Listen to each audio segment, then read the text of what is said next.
come on in. We'd love to have you.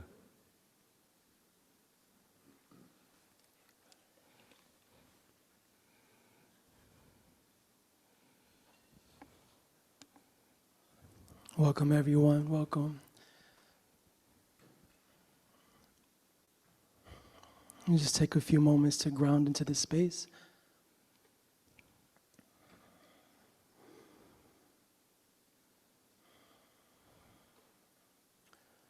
This night is beyond important as we remember the murder of George Floyd. We'll take time to express and to remember and to meditate. This night is coming on the cusp of a week of Reggie holding space for Black men to heal and here you. In Kripalu. And him too. Welcoming Reggie. Thank you, brother. Welcome to the, fifth evening of Permission and Refuge, Healing Retreat for Men of Color. And shout out to my brothers who are in the front. Like, y'all, ain't it delightful how quickly we've become a family?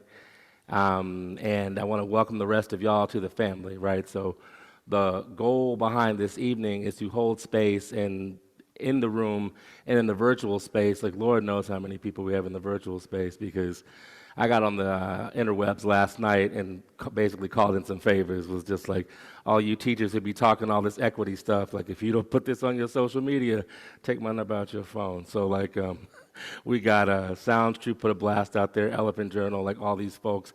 And I'm delighted by that, one, because who knew that your boy had that much swag? But number two, yeah, right? I say, y'all, racism isn't just a Black problem. It's a human problem.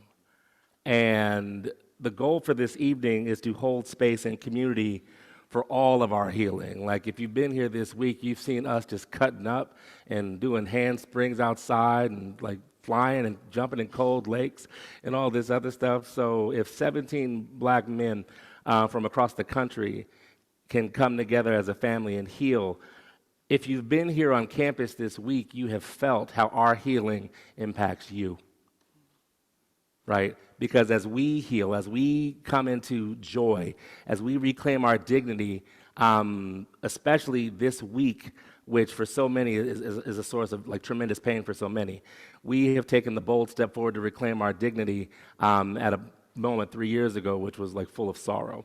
And again, I fully believe in free will and determinism because I grew up in the Baptist church.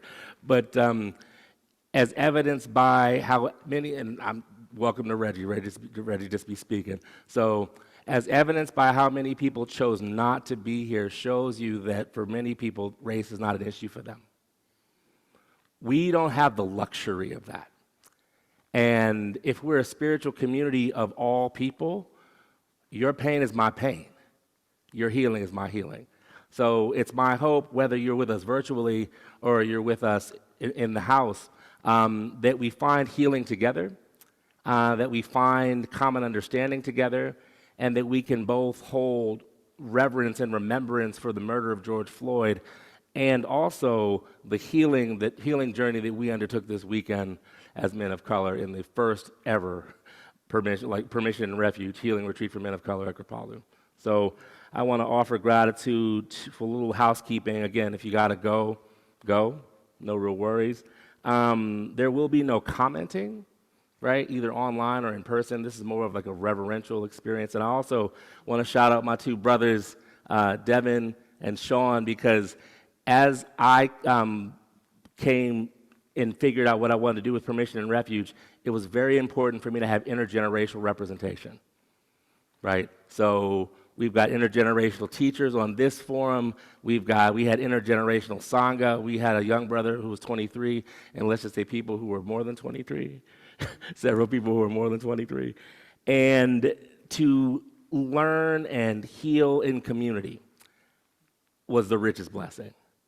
And so we hope to spread a little of that healing blessing on you, whether you're here or there. And one last thing I would say, the goal of this session is to honor not only George Floyd, but honor us as a human family. And because we got to get over this racial stuff, y'all. We, not black people, not white people, we the people. And we're going to have some meditation. We're going to have some intergenerational storytelling just to give us all, I mean, because one of the things that doesn't happen in our community is black folk tend to get pissed and don't want to say nothing, and white folks get caught up in shame reflex and don't have the words, right? So we want to peel back the veil, so to speak, so you can hear what we're thinking and feeling, not just as people, but that we can be seen as teachers in the space. Right? Like how many, like show of hands, how many of y'all have ever seen 3 black male teachers at the same time for a meditation cycle? Right. You? Oh, right now. Right. So as we step into a new reality, evidenced by what we're doing here, may we move forward with the same boldness as a community, not just Kripalu, but as a human family. So we're going to transition now to our intergenerational storytelling led by Brother Shawn. All righty. Welcome, everyone. Reggie, thank you so much. Ava, Danny, everyone at Kripalu, thank you so much for creating space to put this together. Brother Devin, thank you so much for being here. I'm on a Zoom call with you, thank you. I'm just excited to be here. I'm excited for this conversation that we're going to have. And excited may be the wrong word, but I think that I'm happy we're having this conversation because I think it's a conversation that's overdue of sort of how this has really affected us and how that sort of shaped how we're holding space and what this may look like. And so what I want us to all do as a group is maybe just take a moment, if you feel comfortable, gently blinking the eyes closed for just a moment.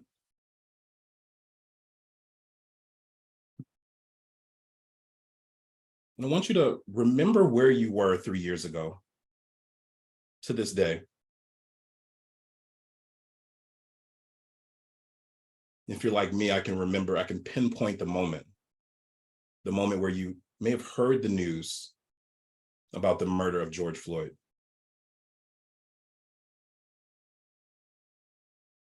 Maybe think about how the news was delivered to you.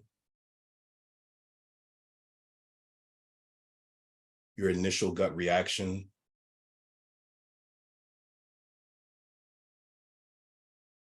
How the news metabolized into your own experience.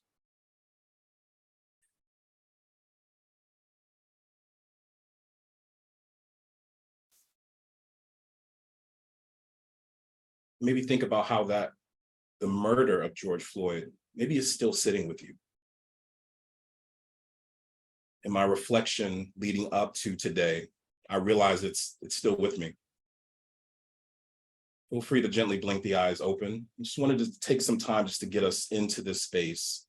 And as we sort of cultivate this conversation between the three of us, I want to just start in a real sort of visceral space. And Reggie, I'll toss it to you first and then we'll open it up. But, what emotions did the murder of George Floyd raise for you? And maybe, as we've sort of sat with this, the work that you do in the community, your own personal healing journey, maybe how have those emotions evolved or changed over the years?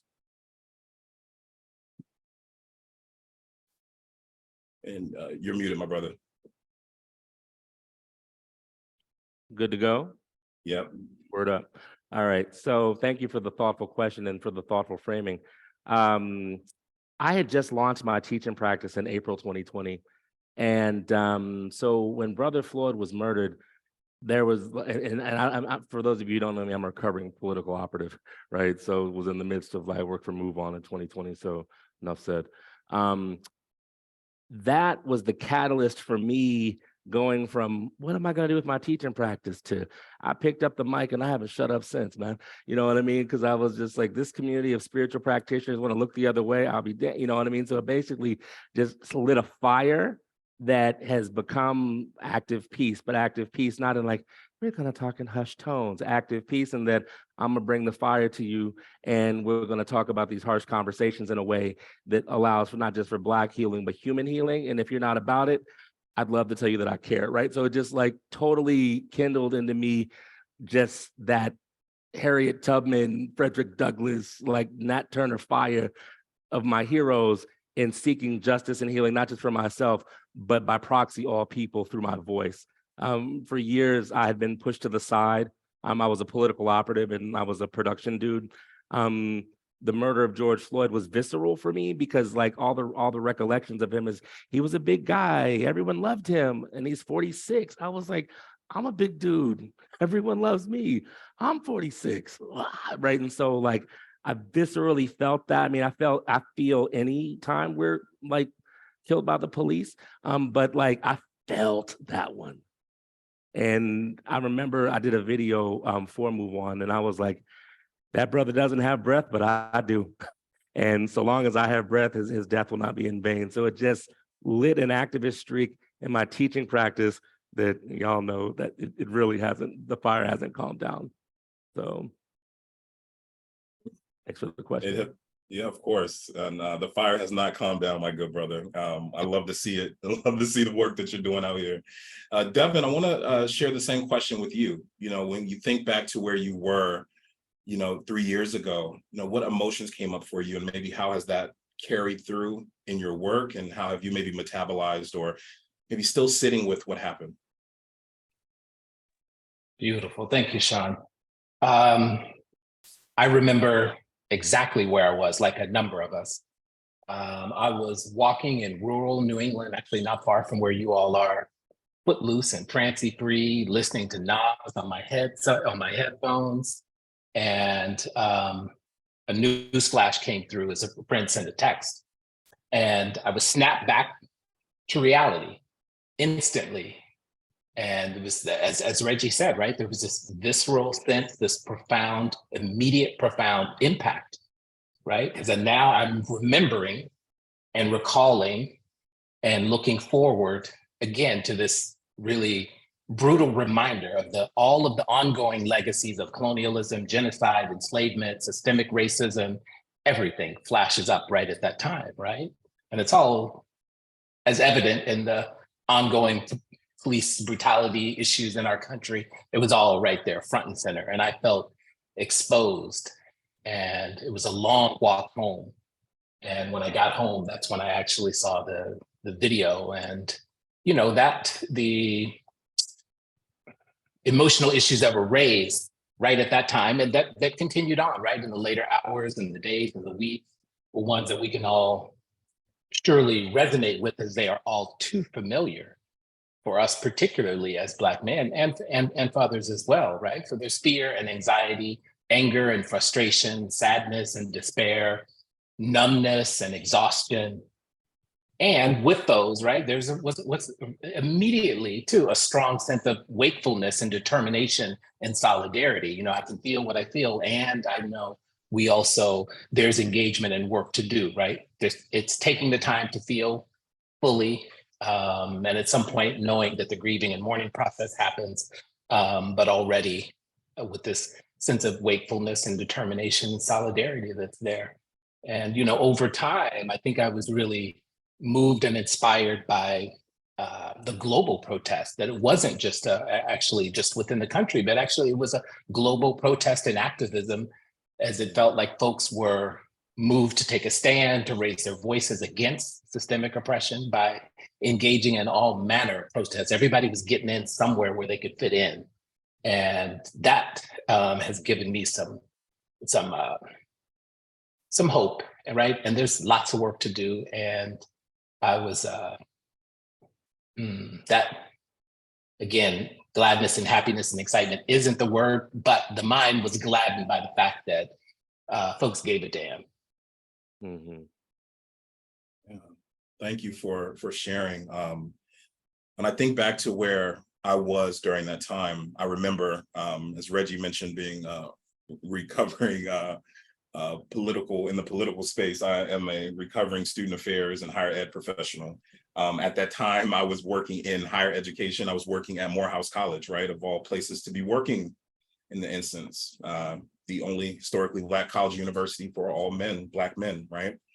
And I remember being in a call with a group of students, and the news came, and of course, you know, messages were coming in through Slack, through GroupMe. I saw some Instagram posts coming up, and immediately I felt helpless, right? There was this sense of helplessness, right? There was something, and I think, Devin, you mentioned there was something raw about this particular instance, right? Where this country is not new to brutality against Black and brown folks, brutality against, you know, Black and brown men in particular, but it was something different here. There was something raw.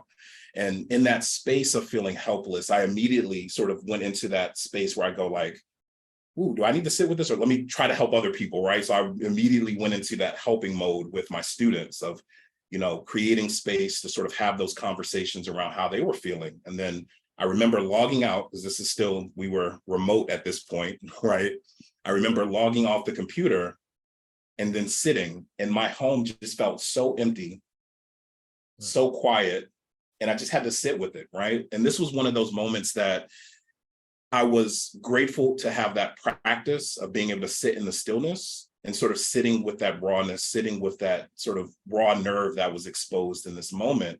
But that sense of helplessness sort of interestingly continued into the summer. I think there was something interesting in seeing so many people galvanize around this murder, but then also sort of figuring out, where's my place to help, right? Trying to figure out, how do I have an impact? And I started, you know, I was having this sort of dialogue with myself. I was like, should I be here in Atlanta? Should I be downtown with a protest, or what should I do? And this is sort of where I found an interesting seat as a teacher of like, let me hold space for those that are on the front lines, and sort of carving out that opportunity, because I noticed so many of my activist friends were on the front lines day after day after day, and I was seeing the burnout. And this reminded me, let me figure out ways to create containers for those folks while ensuring that there's a balance of me sort of creating that space.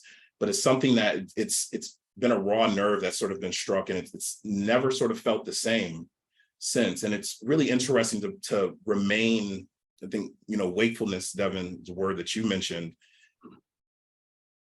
staying present to what's happening. We know that there's countless lives lost in this 3-year period, right? And sort of staying awake to what's happening in the country, and not holding other people accountable while also holding ourselves accountable to stay present to what's happening. And that's sort of where I sort of sat with this, and still sit with this to this day around this idea of remembrance for George Floyd, and sort of being connected to that, and creating space with teachings around that, right? Devin, I want to throw another question. I want to throw a question your way, particularly when we think about like the Black male or the Black male identifying experience here in this country. Based on your processing of the murder of George Floyd and just being in the skin that you're in, is there something that you feel like you'd like to share about that experience that may be beneficial for other communities and other folks that look like us as well? Yeah, great question. So, well, you know, one thing I'll say that is in my experience that I'm beginning to really take a look at and really notice is the impact that the murder of George Floyd and many others before that and since then have had on my nervous system. I realized, I thought about this, and I realized that I don't know if I've ever left my house since I was 15 or 16 years that I haven't given some thought, not always conscious and clear and right up front, but it's there in the background. It's there in the fabric of the potential for brutality, the potential for an encounter with the police. I'm wondering if I will return home or make it to my destination. That's there in my psyche. And at times it's driving the bus, not always. At other times it's not driving the bus. And I think about the times and the experience, and I've talked to other Black men about this standing in front of the mirror, getting ready to put clothes on, And I've considered what I'm wearing, not based on the event that I'm going to, but on the delusional thinking that somehow my clothes will make the difference between me living and dying. Mm-hmm. And I think at times, subconsciously or consciously, shaving this aging white beard, when the beard went from black to white, I was like, And I think somewhere in there, right, the delusional thinking, really getting to this point of realizing that neither my white beard nor my white friends may make a difference when it comes to what I face on a day-to-day basis. Mm-hmm. And I notice all of these little things that I try to do to somehow belong, somehow fit in, somehow be under the radar. And that's not how I want to live my life. That's not how we should live our life. I'm wanting to be fully expressive and fully express myself. And I think that I am able to do that via my practice, but I realize that all those little bits and pieces are in the background. Yeah, I want to say thank you for naming that and placing that in the space. I think I look at the practice of like meditation and yoga and all of our spiritual practices as opportunities for us to connect more authentically with our true selves, right? And then that's pressed up against the idea that, very similar to what you shared, I had to catch myself in instances where I was intentionally making myself small, not to be noticed in spaces, right? And so there was a real interesting conflict internally, right? That my practice, I feel like I'm getting closer. I'm tapping into who Shawn is at this age. I'm in my 30s, right? Trying to figure out, I'm like, I feel like the most like myself at this point. And then in those instances, do I need to put on a hoodie? Right. Am I going to wear a hat? Right. And then, really contemplating, am I driving around my music too loud? Like all of those things started sort of filtering in those instances. I saw some flashing lights and immediately clammed up, right? That the way that this has sort of wreaked havoc on the nervous system, and whether it's intentional or unintentional, right? Noticing that and really sort of sitting with that. And like, there was an instance during this 3-year period where I realized I didn't even want to leave the house, right? Like I was nervous to actually leave the house because there could be a police car on any corner and big black man listening to music loud. I mean, because I do in the car, I'm listening to music loud. I'm asking to be pulled over. And if my response, and we've even seen this, right? There is no correct response to not being, subjugated to that sort of abuse or murder, right? You could say all the right things, and that still leads down the road of you losing your life. And so there was a point where I had to like sit with myself of like, you have like Uber Eats, you have gotten groceries in, you are working out at home, you have intentionally not left the house. And is that because, is that the introvert in you just introverting, or is that something purely there that is saying you are afraid to leave your house because you might not make it home, right? Reggie, I want to throw this question to you, and Danny, also, if you want to jump in and share some of your experience, feel free to as well. Yeah, what would I like for people to know about what Black men or Black identifying men think of in this country? If you've ever seen a blue or red light in your rearview mirror and not had this response, congrats. It totally sucks. It totally sucks. And like the name of my teaching practice is Active Peace. Like, I'm a mellow dude. I worked very hard to go from like ripping people's face off with the fire in my belly to being like a mellow guy. Yet when I see any color, and it could just be like a car, it doesn't have to be any red light that I see behind me, like it just immediately takes me to like paralysis. Then, it usually takes a day or 2 or 3 to like wind down from that. And I'm very well practiced, you know what I mean? And so like like your Black and brown friends, if they see any color light behind them that's blue or red, immediately lock up. 1. 2 is that I want people to know that we're people, man, right? We got hopes and dreams and fears and all these other things. For those of y'all that have been on campus, we've been having the most fun. like the most. And I think that society demonizes us so much that people forget that we're human. We have emotions. We have thoughts, hopes, and dreams that are beat out of us through fear, anxiety, and just wanting this thing to stop. I was on Elephant Journal yesterday, and I was like, can we just come up with a new thing? Damn, isn't this old to you? Like, isn't like hating Black people old? Like, aren't you over this? You know what I mean? So like, that's where my mind goes. It's just kind of like, yo, like, we've been doing this thing for 500 years. Like, don't y'all want like a new reality? Like, don't you want to give birth to a new world? Like, that's what I think. But it's derivative of, I'm sick of this. I'm sick of having to be, oh God, here I go again. You know, I gotta, like, my neck's gonna be jacked up for a week. You know what I mean? So I just want people to remember that we're human, that if you've never had the misfortune of seeing a light, and it, like I said, it doesn't even have to be a police, it could be a fire truck, but like seeing a siren or hearing a siren and seeing a light locks you up. And I just want people to know we're human, and as evidenced by my brothers here this week, when we get the chance to heal, our joy changes the world. Danny? Yeah, and I think to answer your question, Shawn, is a reflection on our nervous system. I think about if anyone else in other communities will know about the stress that they feel in their nervous system and how much more it impacts us to live with those triggers within our nervous system, and knowing that we have to constantly lean into healing because of that. You know, it's just something to keep in mind when you think about a little bit of what it might be to be in this skin, in this experience.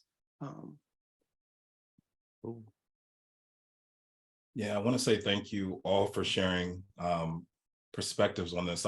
You know, Reggie, I feel like you were tapping into it, and I was having this conversation not too long ago with a friend. It's like, I'm actually sick of the term resiliency. Yo. Forgive me for anybody who has work centered around resiliency, but I'm sick of bouncing back. Like, I just want to be good, and I just want joy I want joy to joy the way that it needs to. I don't want to have to bounce back and then find joy. Right. And I think for me, listen, if there was anything that I could say is, you know, how can we, you know, resiliency is beautiful. There's stressors in the world that's natural, right? There's stress is a natural sort of component. There's a lot of research around this, and we encounter stress. And there's healthy stress, and then there's stress that we just encounter in life. But the level of stress that we encounter on a daily basis, it's like, I'm tired of bouncing back from this, right? I want to create space where we can just speak openly and be sort of in that energy and reflection of joy, without that having to be seen through the filter of, well, we survived this, we moved through this, we're celebrating this, but just joy for the sake of being joyful. And so, yeah, I'm tired of having to let my guard down. Oof. So in order to spring, you know what I'm saying? Like, can I just be? Can I just live? And not, like, to your point about resiliency, just like to lay your guard down, then heal, which is what we've been doing this week. I mean, it's been great, but can I just like build on this and not have to like go back and then lay the guard? You know, that reflexive cycle sucks. Over it, man. I want to tap into, because I feel like the conversation is flowing well, I want to tap into our final question before we move into our practice. You know, when we think about, and Devin, I'll go to you on this question. You know, in what ways can our culture remain present and attentive to the demand of racial equity and justice, right? That, you know, we see, you know, and we think about organizations in the wellness space where there was a big movement to like support, and then it's like a couple months later, that support sort of rescinds a little bit. Someone loses their life. Squares, man. Oh, don't get me started on the black squares. I was trying not to say it. I was trying not to say it. You know me, son. You know me. But you know, we see this sort of yo-yo effect that happens with organizations in the wellness space and organizations in general, right? Where there's support, there's a lot of outcry, and things die down and get quiet. And there's an ebb and flow to this whole sort of idea, but how can we remain present to this sort of fight and journey for racial equity? Absolutely. Yeah, the Black Squares, for me, it was amplified Black voices. I was like, wow, there was a whole lot of people lost my number 2 months after, folks got tired of amplifying the voices. There were a lot of gigs to be had during this short window where folks wanted you to come up and speak your experience, and then it was all gone. So how to actually stay grounded in the midst of even including all of that is for me, it's been actually staying close to my practice. And so staying close to my practice, that's for me personally, that's my Dharma practice, but that is remaining or trying to actually get to a place of actually being embodied, body, heart, and mind, being embodied, being with a clear mind and being with an open heart, and using whatever tools and modalities that I need to do, that we need to do on a day-to-day basis in order to do that. If you have to write it on a Post-it note, put it above your bed, put it above your fridge, put it above your mirror, whatever you need to do, it can't be a sometimes or part-time thing, or else we're always going to be reaching for resilience. But it needs to be a constant. So for me, there isn't a day where there isn't some contemplation that happens, or meditation happens, or working with my body. That has to become part of our daily routine. It just has to at this point. We can't, there isn't every now and then, or being more or less mindful, or mindfulness here or there, or yoga here or there. It needs to be daily, day to day. And it actually can't, right? So then, and then it just doesn't stop there. So that's that arena of being able to work with the inner landscape. And then it is engaging with others, those that look like you and those that do not, and constantly putting the issue forward, constantly bringing up, right? Accepting this. So there was no reason for me to not accept this invitation. If I didn't accept this invitation, I shouldn't be teaching. I shouldn't be doing anything. And there was something in, so getting the email from Reggie actually makes it easy, because he's not going to be small. I know when I get that email, he's not talking about playing it small. So that was an easy yes. So it's engaging the community where we're engaging, creating a circle of it's us doing it ourselves, and also allowing others in and taking it out to others. That needs to be done. And this is an ongoing thing. It can't be here and there once a year. It needs to be a regular ongoing thing. Mm-hmm. Yeah, I'm going to toss it to you, Reggie. I just want to intersect here and say this.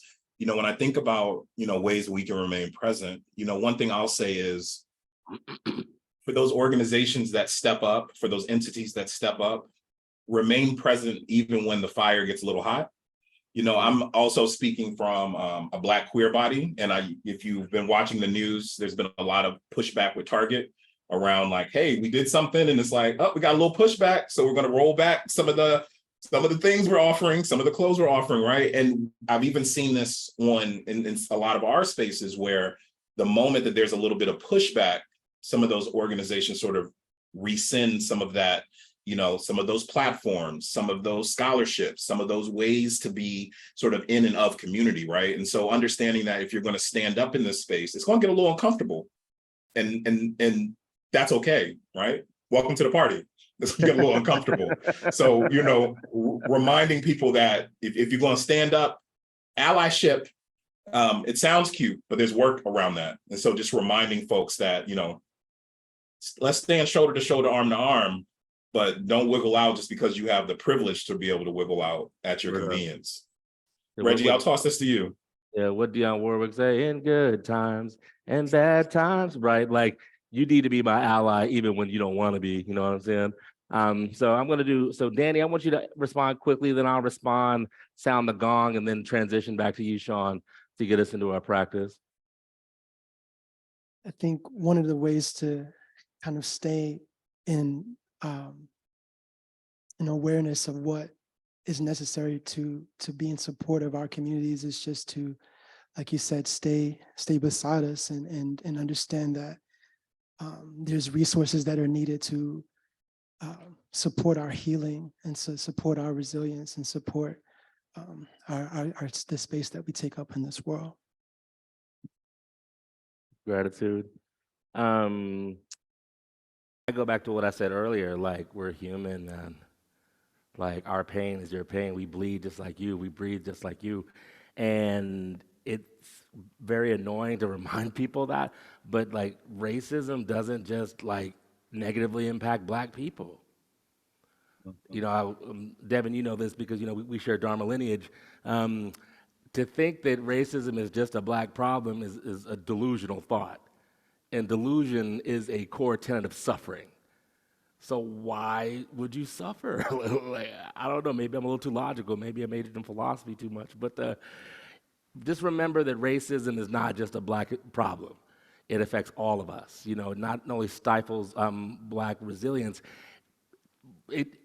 none of us benefit from this thing. The people that benefit from this thing are like 6 or 7 people that got billions of dollars. That part. You know what I'm saying? Like, and racism is one of those things that, to talk about mind tripping, like poor white folks hate Black folks more than they hate the folks that keep them from getting jobs. Huh? Right? So if we all figure out ways to be together and see one another as an other as opposed to the other, what a wonderful world this would be, right? So thank you, Shawn, for your thoughtful stewardship of the conversation. Danny, thank you. And Devin, thank you for your comments. And again, shout out to the online folks. My teaching practice began online, so I want to give you love for you could be so many other places, but that you chose to be here. Get those emojis for me, all right?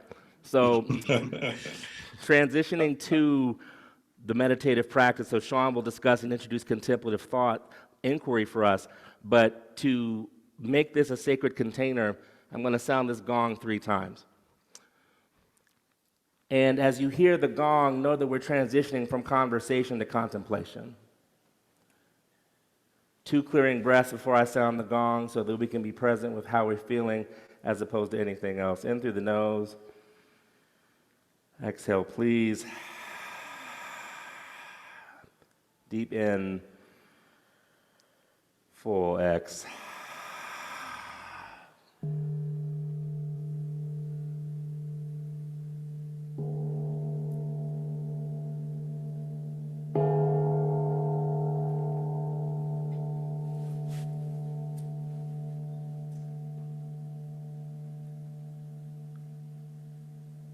As the gong fades, be present and aware that we're in a contemplative space now. And Brother Shawn, please lead us in this contemplative inquiry. Yeah, of course. Thank you for that, Reggie. You know, one of my brothers in sound. I love using sound as we sort of bring us into that space. I want us to take the next 3 minutes just to prepare for our meditative experience, right? Now, in that time for preparation, for those that are virtual or those that are listening in, take a moment to grab all the props, do all the things that will make you feel comfortable in this space as we sort of move through the practice. For those that are on site, feel free to do the same. If you need to move around the room, grab props. Allow yourself to settle in a way where you're finding an optimal level of support and comfort for our practice. Also, for those folks that are listening remote and virtual, take a moment to connect to some headphones. We will be bringing in some sound to help us settle into this space. So headphones or connecting to a Bluetooth speaker will be beneficial as well. Now, in this 3 minutes of preparation, I want you also to take some time. These are some big, lofty questions. So, you know, maybe you screenshot this, you hold on to this, but maybe you also take some time just to free write and think about your thoughts around these particular questions, and I'll read them out loud. How do you envision transformative change for racial equity and justice? What positive momentum have you witnessed in the last few years on our journey to a more equitable society? And how can your voice, reach, and impact contribute to the vision of change?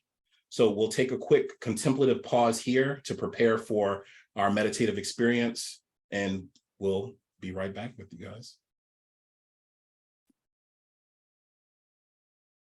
Do people in the house need me to repeat that? Okay.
Wherever you are, just start to move to a point or space of stillness.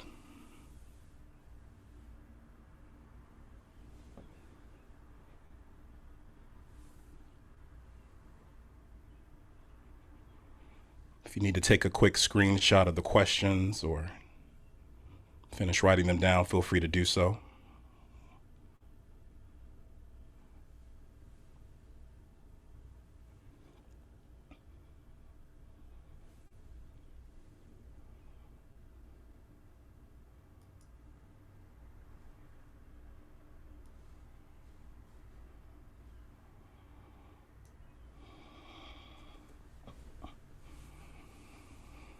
So go ahead and find the shape that will support you for this evening's practice.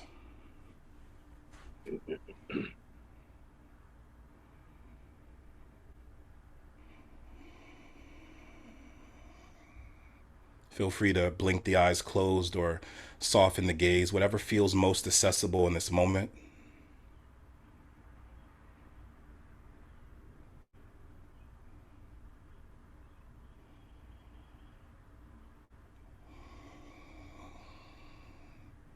Taking a moment to bring the right hand to the belly, left hand to the center of the chest. Taking a moment just to check in with yourself.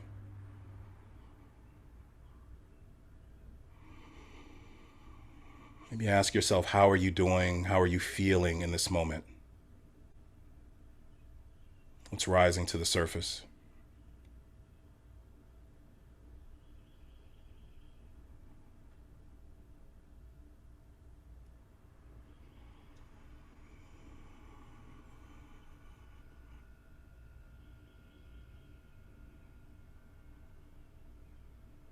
Feel the connection of the body to the cushion, the mat, the chair, the floor, whatever's supporting the physical body in this moment.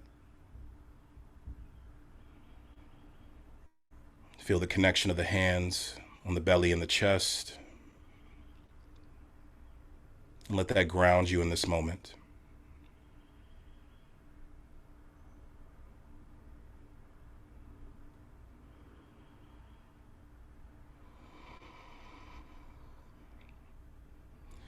Now begin to bring some sound into our practice to help sort of hold us and let us surrender into this space.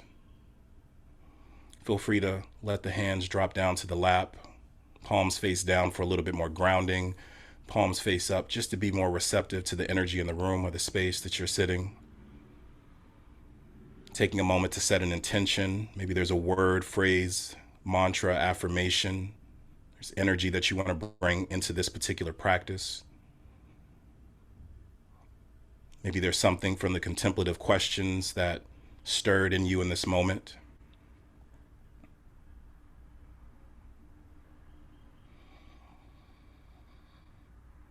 And let the mind rest there.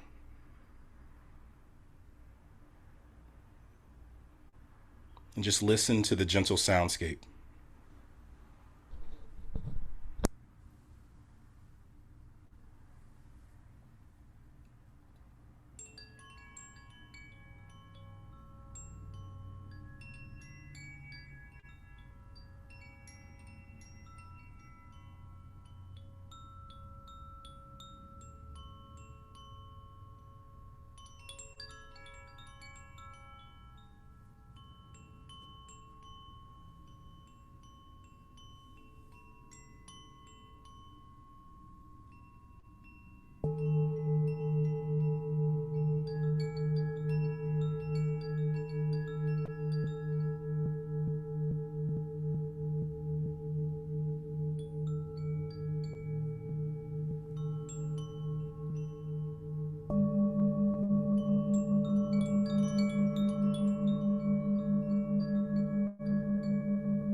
I'll transition our practice to Reggie to guide us.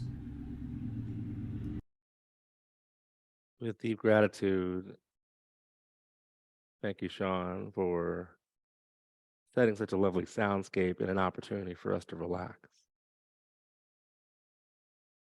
A basic human desire is to relax and be seen, to be heard, to be felt. So before transitioning into the meat of my meditative offering, I'd like to offer gratitude to you, Shawn, you, Danny, you, Devin, Iset, Ava, and Kripalu for allowing a Black boy to dream. and not only allowing this Black boy to dream, but allow his dream to be made manifest for the benefit of all.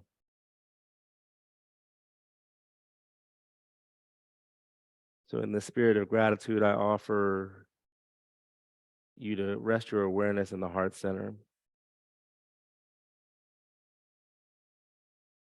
And as you rest your awareness in the heart center, feel not only the spaciousness you might feel because of Brother Shawn's soundscape, but as my Baptist upbringing tells me, there are 2 or 3 gathered in any name.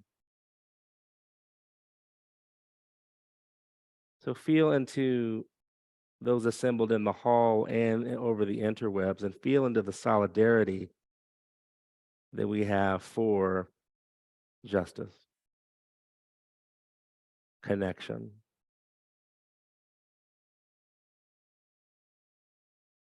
and the desire that we have to give birth to a new world.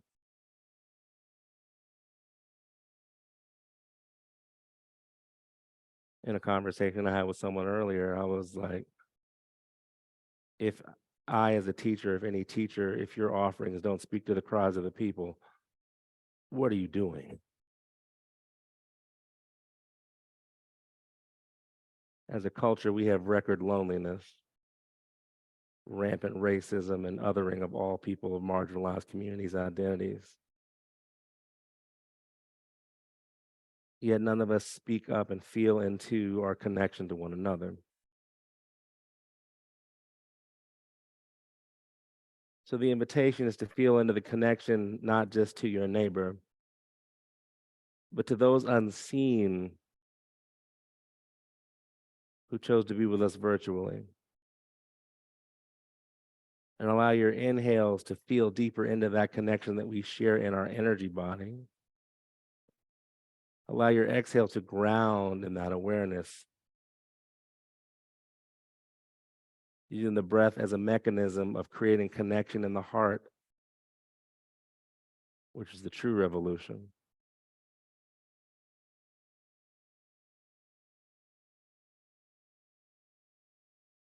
I had occasion to take some photographs here on campus and was asked to pick a word to model. And y'all know me, I couldn't pick just one, please. I picked 2. Kindness revolution. So I had to pick revolution, shout out to Prince, but kindness is the antidote to all of our ailments, especially as it pertains to lack of understanding of one another for whatever reason. So as you continue to rest your awareness in the heart space, as you continue to feel that connection to people in your space and beyond, soften into this connection and allow the mind to remember that a connection in the heart is powerful.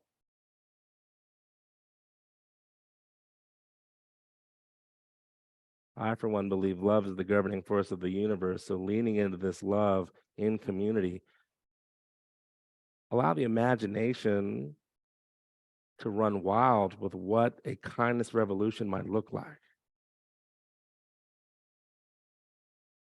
What would it feel like? What would it enable you to do individually?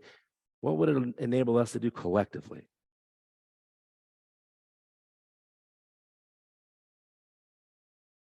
The officer that took the ancestor George Floyd's life, his name is not worthy of being spoken by me. But I venture to say that he didn't spend much time in his heart space and saw another human life as less than, as opposed to, I'm going through stuff just like you, homie.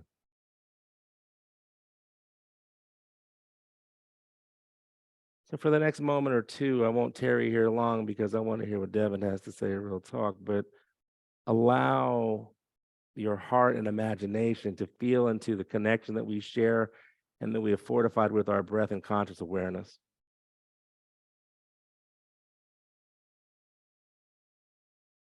And rather than have the questions be things that you may have forgotten, allow them to be present in your imagination, which is the fertile ground of the subconscious, which is the conduit for manifestation.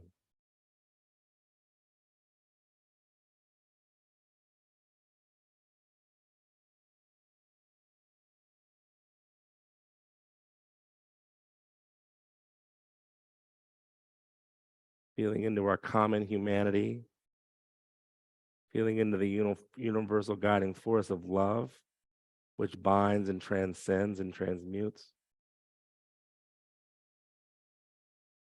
And perhaps making a commitment, shout out to Sister Sonia, to birth a new world. Rather than kvetch about what we don't like, let's shout about what we do like and get about building it. So rather than using this practice in particular as a chance to regurgitate things you might do in your regular practice, using the power of synergy of heart connection to boldly declare in your spiritual imagination the world we deserve. One where no one is othered, regardless of your orientation, identity, or belief. One where we feel one another's pain and cherish it for an opportunity to show compassion. And one that boldly declares that the days of looking at someone simply by the color of their skin and thinking less than them are done.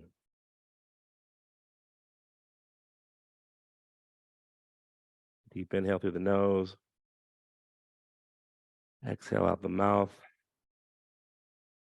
Ashe. May it be so. Brother Devin, please take us home.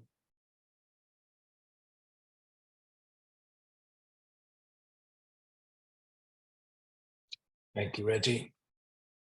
So before we meditate, before we sit together in silence or rest in awareness, actually, for 8 minutes and 46 seconds, I'll just offer this for us to sit with this intention and aspiration. May the goodness and depth of our intentions to not forget the lives lost, to grieve, to mourn, and honor all the lives lost to violence. May this serve to cultivate actions of generosity, the kindness revolution, and compassion, leading to actions of justice, equity, equality, and impartiality, leading to actions leading to freedom within and freedom for our communities, for ourselves, our ancestors and descendants, both blood and spiritual, across the three times, to beings known and unknown in all directions and in all the worlds. Oh, sure. May we be safe and protected. May we be at peace, and may we awaken and be free. So now we will move to the having 8 minutes and 46 seconds to remember, to recognize, and to honor all, without exception, who have lost their lives to violence. This is an opportunity to be with the body as best we can. And if you have your own meditation practice, then you can do that, observing. And maybe that's sitting with sensations arising and passing in the body, sounds coming and going, attending to the precious breath, gently breathing in and gently breathing out as you can. So we will have 8 minutes and 46 seconds in silence. I won't guide. This will be a time for us to observe and rest in awareness. We'll begin now, and you can gently blink or close the eyes if that feels comfortable with you, or just have a slight downward gaze. Allow yourself to be as comfortable as you can be in this moment, whether that's sitting or lying down or standing up.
Love takes off the mask that we fear we cannot live without, and we know we cannot live within. I use this word love not merely in the personal sense, but as a state of being or as a state of grace, not in the infantile American sense of being made happy, but the tough and universal sense of quest and daring and growth. James Baldwin. Thank you all.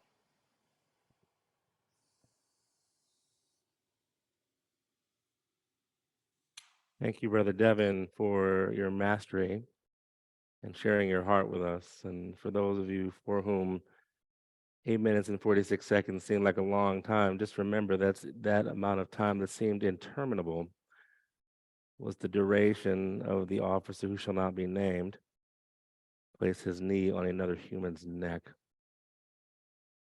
However, rather than be forlorn about that, remember that we spent that 8 minutes and 46 seconds with purposeful breath and community.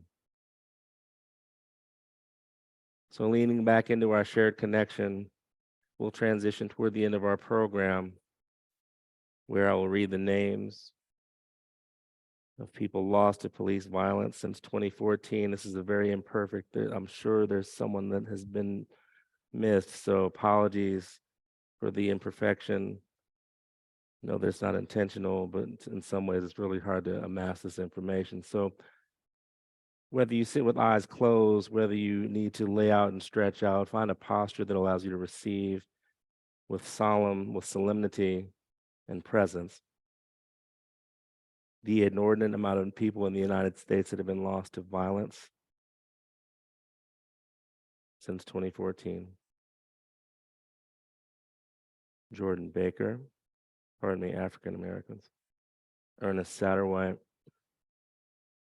Yvette Smith, DeAndre Lloyd Armstrong Starks, Gregory Towns, Arthur Green Jr., Don Trey Hamilton, Justin Griffin, Howard Bowe, George King Jr., Craig McInnes, Jerry Dwight Brown, Icarus Randolph,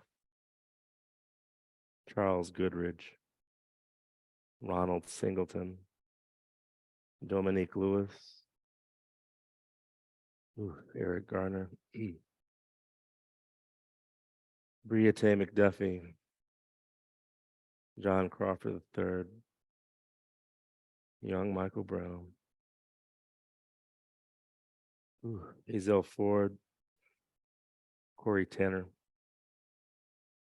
Cameron Tillman, Lashano Gilbert, Michael Ricardo Minor, Darian Hunt,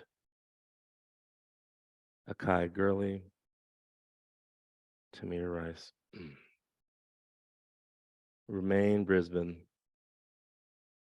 Dennis Grigsby, Jeremy Reed, 2015, Artego Howard, Natasha McKenna, Calvin Reed, Charlie Lundo Inong, Tony Robinson, Naishalis Vincent, Anthony Hill, Brandon Jones, Nicholas Thomas, Eric Harris, Dante Ivy, Walter Scott, Freddie Gray, Frank Shepard, William Chapman, David Felix, Brandon Glenn, D'Angelo Stallworth, Richard Gregory Davis, Chris Jackson,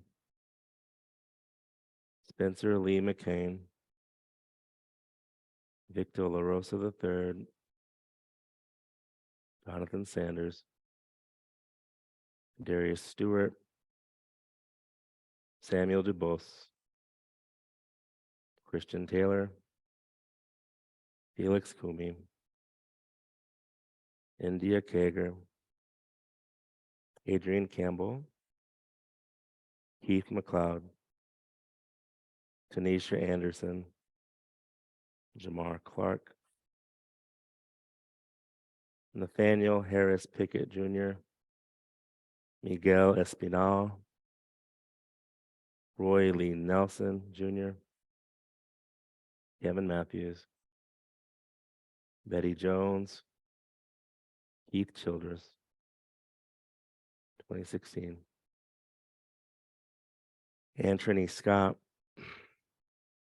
David Joseph, Calvin Devontae Rockmore, Che Taylor, Christopher Davis, Greg Gunn, Peter Gaines, Kevin Hicks, DeMarcus Simmer, Ashton Barnes, Vernell Bing Jr., Darius Kane Rogers, Dear Juan Small, Philando Castillo, Dalvin Hollins, Paul O'Neill, Donnell Thompson, Sylville Smith, Livonia Riggins, Terrence Crutcher, Alfred Olgano, or Olagno, pardon me, Christopher Sewell, 2017. Muhammad Muhayamin Jr., Shawn Moore, J.R. Williams, DeAndre Phillips, Wardell Davis, Chad Robertson, Quancy Hayes, Raynard Burton, Luke Stewart, Alteria Woods, Kenneth Johnson, Jordan Edwards, Landon Nobles, Tashi Farmer, Jimmy Sanders, David Jones, Aaron Bailey, Yuri Martin, Damon Grimes, Anthony Antonio Ford, Armando Frank, Lawrence Hawkins, Keisha O'Neill, Dennis Plowden, 2018. Corey Mobley, Crystalline Barnes, Ronell Foster, Trey Pringle, Darian Baker, Christopher Eisinger, Stephon Clark, Danny Ray Thomas, Saeed Vassell, Juan Marquis Jones, James Baudouin, Jeffrey Melvin, Evan Robinson, Marcus David Peters, Earl McNeil, Maurice Granton Jr., Robert Lawrence White, Antoine Rose Jr., Anthony Marcel Green, Joseph Pettaway, Rashawn Johnson, Cynthia Ann Fields, O'Shea Terry, James Leatherwood, Botham Jean, Marcus Smith, Anton Black, Chinadu Okobi, Charles Roundtree Jr., Albert Dorsey, Tony Bernard Smith Jr., Robert Loggins, Christopher DeAndre Mitchell, Gregory Edwards, David Baker, 2019, Jameek Lowry, George Robinson, Dietrich Griffin, Jimmy Atchison, Eleanor Northington, Mario Clark, Michael Elam Jr., Javier Ambler, Julius Graves, Isaiah Lewis, Ronald Green, Terrence Bridges Jr., Ryan Twyman, Joseph Richardson, Elijah McClain, Byron Williams, Christopher Whitfield, Marshall Miles, Michael Lorenzo Dean, Cameron Lamb, 2020, Kwame Jones, William Howard Green, Ian O'Neill Light, Leonard Parker. I'm added Ahmaud Arbery because they were fake cops. Manuel Ellis, Barry Gadeus, Donnie Sanders, Breonna Taylor, Daniel Prude, Fred Brown, Denzel Marshall Taylor, Sean Fuhr, Maurice Gordon, George Floyd,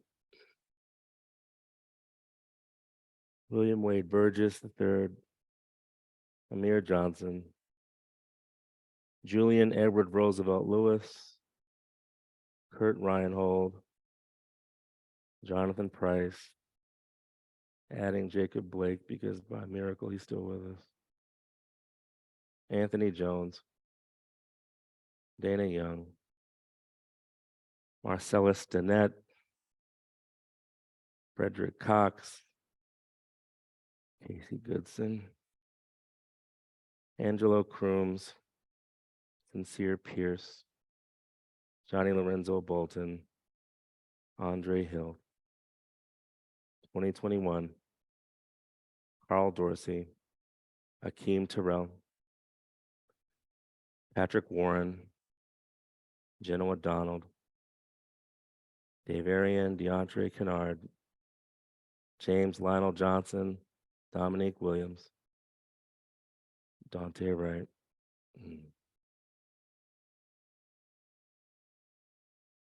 Then Donnie Mayeni, Andrew Brown Jr., Mello Parker,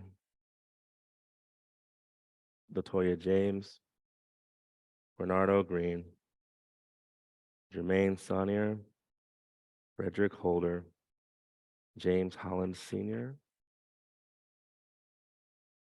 Tori Brown, Fanta Ability, Cedric Lofton, Michael Craig, Jermaine Jones, Jim Rogers, Calvin Wilkes, Eldred Wells Sr., Quandry Sanders, Terrence Caffey, James Lowry. 2022, Jason Walker, Deonta Quarles Jr.,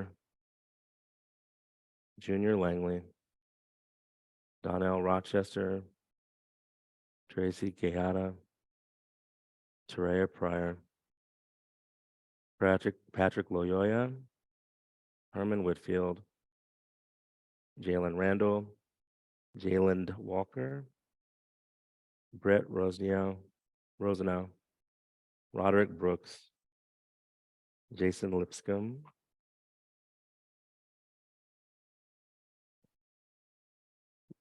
Raymond Chalusian, Kyle Dale, Antonio Crenshaw, Donovan Lewis, Genesis Hicks, Gershon Freeman, James Wilborn, Eric Allen, Kezia Miller, Eric Holmes, Keith Muriel. 2023, Keenan Anderson, Harry Nichols, Alonzo Bagley, Timothy McCree Johnson, Irvo Otieno.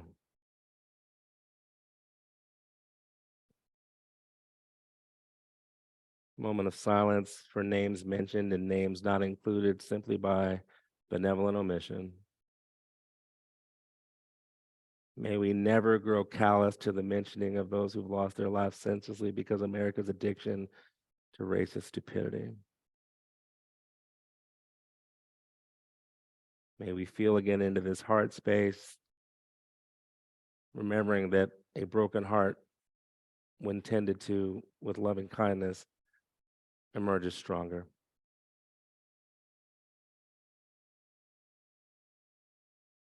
Moment of silence. 3 tolls of the gong, then fade to black.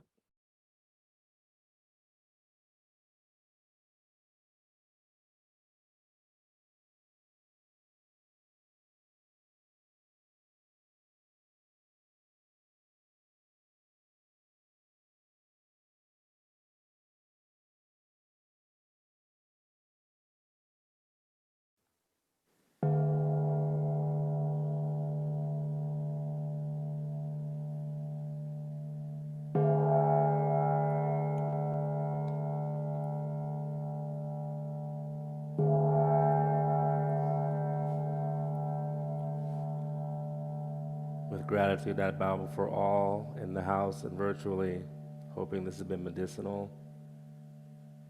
Love, grace, peace. Ashe.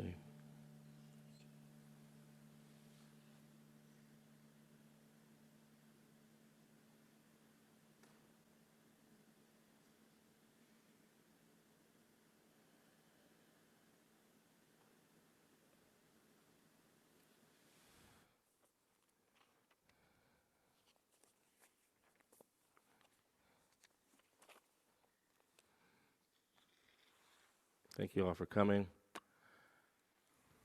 Thank you all for being online. And while there may be sadness in the air, joy comes in the morning. May that morning come soon, baby. Ashe.